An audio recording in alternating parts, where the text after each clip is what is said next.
Hi everyone, my name is Abu Bakr and I work at Hugging Face.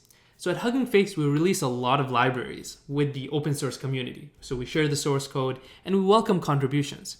But one of the big things that we hear all the time is, how do I actually contribute to open source? Like I have this idea for a new feature, or I found a bug and I really want to fix it. How can I make that contribution? And if you've never contributed to open source before, it can be a little bit daunting. So in this video, I'd like to step by step walk you through very practically these steps in order to make an open source contribution. So step number one, find a library that you want to contribute to. Now this could be one of the Hugging Face libraries, or it could be a different repo that you find on GitHub. But the advice that I would say is find a library that you use yourself and that you see some sort of pain with. Again, some sort of bug or some sort of feature you really want to include in the library. Because that way, whatever contribution you make will be useful to the users of the library, you being one of them. Now, in this case, for the purpose of this video, I'm going to pick this library, the Trackio library. It's an experiment tracking library from Hugging Face. And it's a pretty lightweight library. It's very similar to like Weights and Biases or Neptune AI if you've used those.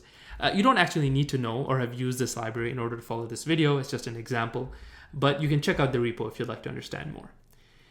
Now, step number two is to look at the issues in that repo. Now, the reason this is important is because if you want to add something or fix a bug, it's very good practice to create an issue first, so that the maintainers of that library, that repo, they can chime in and say whether this is a reasonable feature to add, or if this bug is actually what we expect or not.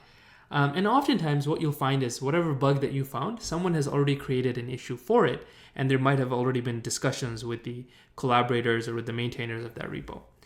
And one other thing that you'll find is in many bugs, many issues have this may have this good first issue label.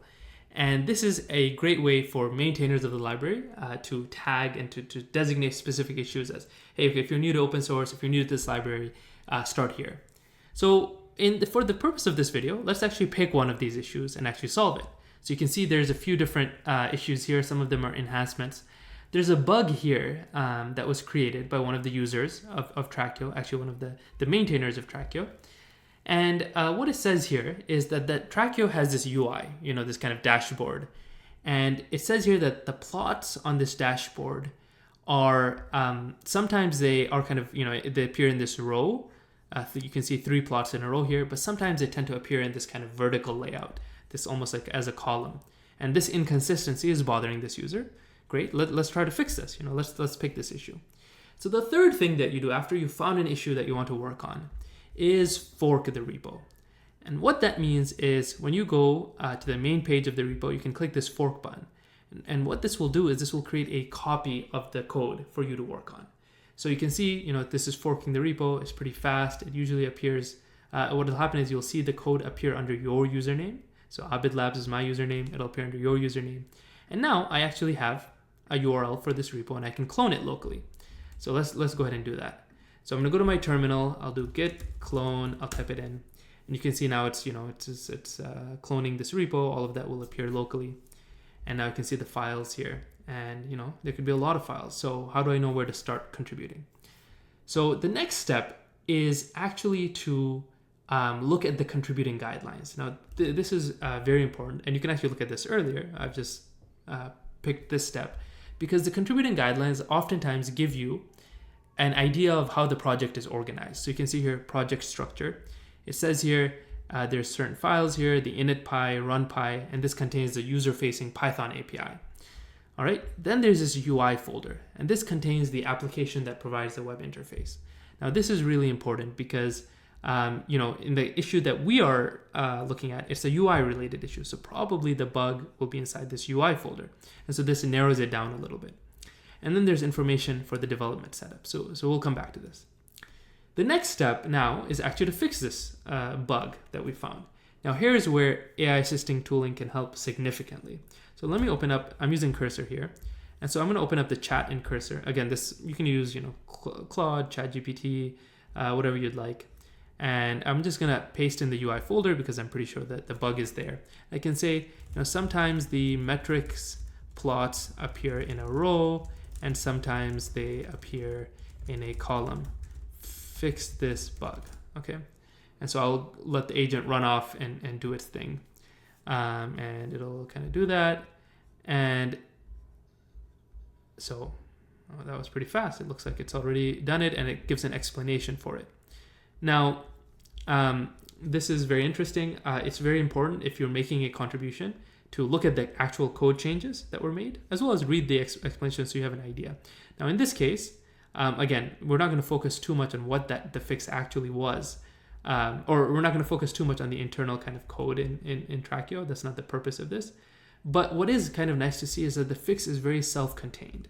That's nice. That'll make it easier for the maintainers to review the changes. Just one line of code. Great. It also makes sense intuitively. Let's make sure that makes sense, because basically we were missing this orientation label on this draggable class, but we had it in a different draggable class over here.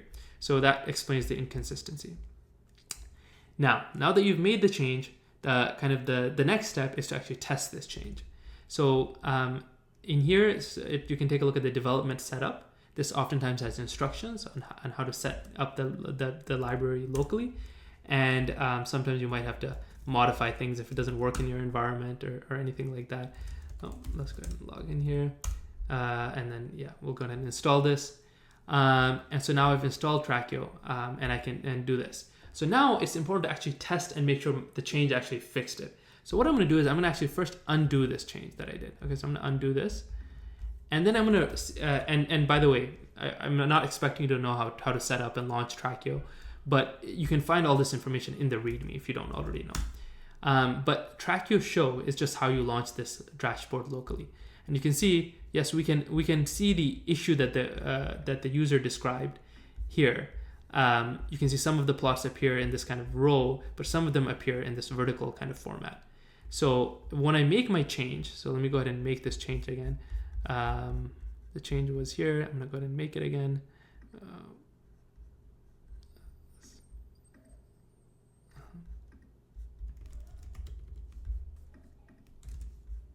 Okay, so we've made this change. Now I can relaunch this Trackio dashboard and let's see if it fixes the issue. And great, it looks like it's fixed the issue. Everything's now appearing in this kind of row-based format, which is what we want. All right, so now we can go ahead and push this change. So now I'm going to add it. I'm going to just provide a useful message, fix row orientation, and then push. And so now I can see here that I've made some changes, and I'll see a message something like this. This branch is one commit ahead of the main branch. And so now I can open up a contribution. So now I can open up a pull request. And now it'll say something, I can add a title here, fix row orientation of metrics plots. It's good to have a descriptive title. And you can see there's oftentimes a PR contribution template. So I'm just gonna fill it out over here, just add a short description. This PR fixes the row orientation of the row column orientation bug in the metrics plot. Great. And then there's some checkboxes and stuff here, which I'll check after. Okay, so actually no, this is useful. So what it says here is we encourage the use of AI tooling in creating PRs, but it should be disclosed. So let's go ahead and add a message here. I used AI to fix the bug. Simple change was done by Cursor. All right, great. And I can go ahead and say this closes which bug was this? This was the plots per row bug. Great. So I'll go ahead and create this pull request here. And great. So I have this pull request that now I've opened up in the main Trackio repo. I'm going to check this. This is a bug fix. And now, normally there's oftentimes some GitHub actions that run after you make a pull request. This may not run automatically, so you might have to wait till the maintainers approve that. And you can see some bugs might, some checks might fail. So in this case, the format check failed. The formatting is not right. Because I didn't format my code. So let's go ahead and copy this command and let's run it.